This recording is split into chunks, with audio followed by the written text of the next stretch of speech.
So let me start by thanking the families for your courage and your bravery and the leadership that you have so selflessly given and demonstrated, born out of inconceivable loss and pain and suffering. Thank you for the generosity of your time today to spend time with me and my team and to share with us, knowing how extremely painful it is, who your family member, I'm going to say, is and was, and the importance of us remembering. I do believe we have a duty to remember and a duty to bear witness to what happened here. It is extraordinarily tragic.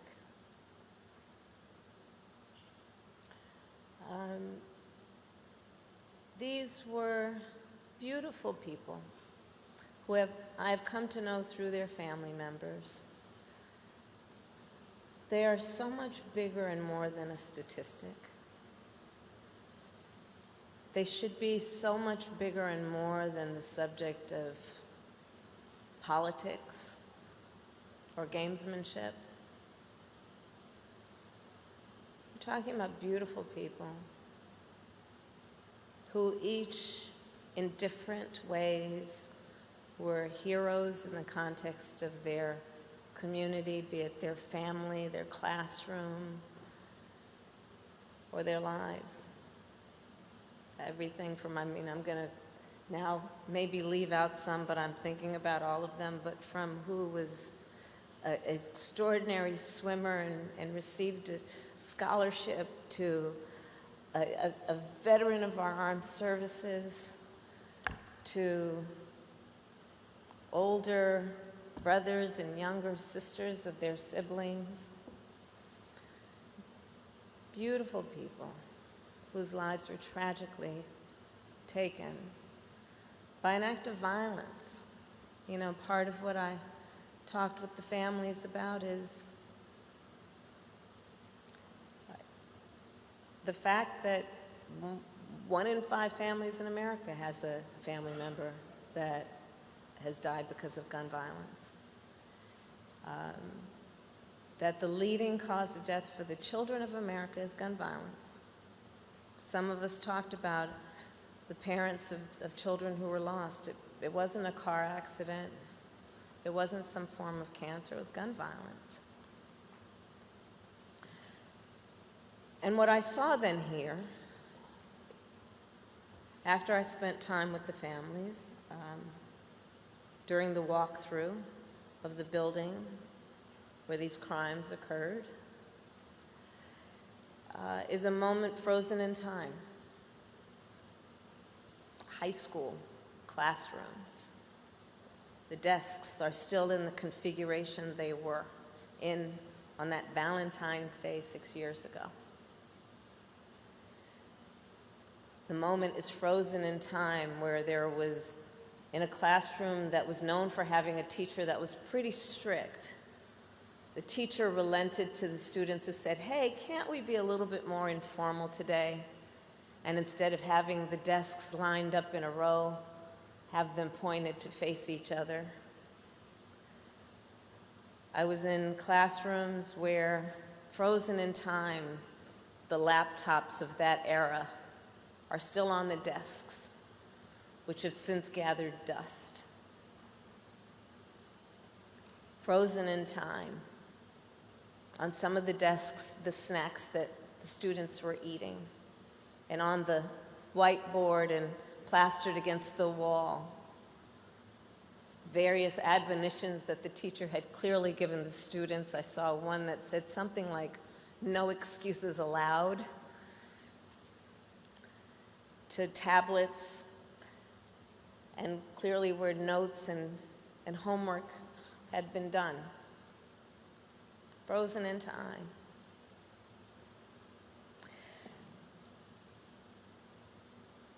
And the families so rightly have been so injured by this.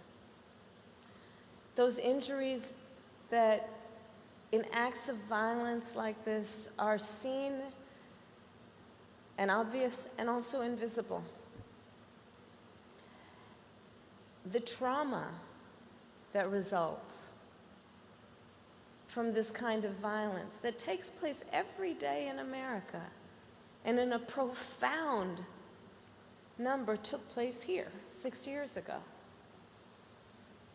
Trauma that, for the most part, though they will try to mitigate the pain, will never completely be healed.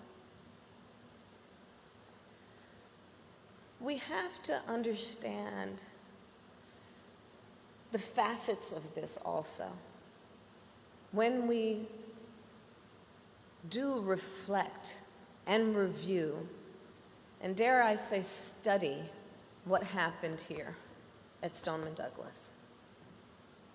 And we must be willing to have the courage to say that on every level, whether you talk about changing laws or changing practices and protocols, that we must do better. The families here have been extraordinary leaders and advocates. I say to them, on behalf of families they may never meet and who may never know their names, advocating for issues like understanding. Many of the parents and the families shared with me that the way that we have constructed schools is based on the only conceivable emergency being potentially a fire. And so constructing alarm systems and evacuation systems based on a fire alarm, where some of the families shared with me, we've not seen, I think I've got this right, any major fatality in terms of a student dying from a fire in a school. But just since this happened, since Parkland, 150 school shootings, if not more. We have learned lessons about what we need to do in terms of how we construct schools, in terms of the safety of a classroom. I saw in this moment frozen in time the classroom doors where the locks really weren't where they're supposed to be, if the point is to protect the children, the students, and their teachers. Looking at it in the context of what we are doing, in terms of what are the protocols when there is an active shooter drilled, and have we trained everyone appropriately?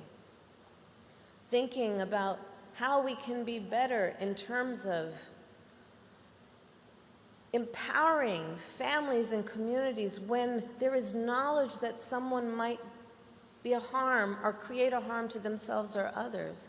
And are we being smart in terms of how we allow people to share that information so that communities and schools and parents can not only protect themselves but help others? How are we upgrading our systems? You know, technology has come a long way since most of our schools were constructed. Do we have systems of communication that actually talk with each other technologically? And if anyone says, well, this is a matter of resources, I'd invite you to really consider the resources in our children and school officials that we have lost because of what has been happening in our country. And I want to talk specifically as the head of the White House Office on Gun Violence Prevention about what we must do to continue to elevate our collective concern and empathy around the tragedy in a way that we translate it into solutions. Part of what the President and I have been able to do is invest about $1 billion into, as of now, about 14,000 new mental health professionals being dispatched to our public schools to be a resource in the school that hopefully the way that the protocols are developed will not only be there to react to a concern, but will also be there to engage in prevention through intervention and detection. And training those professionals with the information that we actually have that helps people to see the signs and then communicate them by obligation and by responsibility so that we can avoid predictable tragedies. Red flag laws. Red flag laws are simply designed to allow communities a vehicle through which they can share and have somewhere to share it, information about the concern, about the potential danger, or the crying out for help of an individual, and then let's get it to them before a tragedy occurs. You know, there are only about 21 states that have passed red flag laws. So part of why I'm here today is to challenge every state. Pass a red flag law.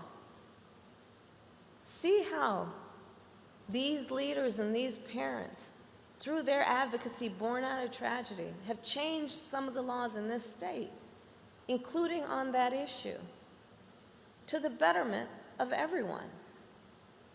Of the states that have passed red flag laws, approximately 21, only 6 have taken up the offer that we have made through our administration of federal resources to help them with the training and the implementation of these red flag laws.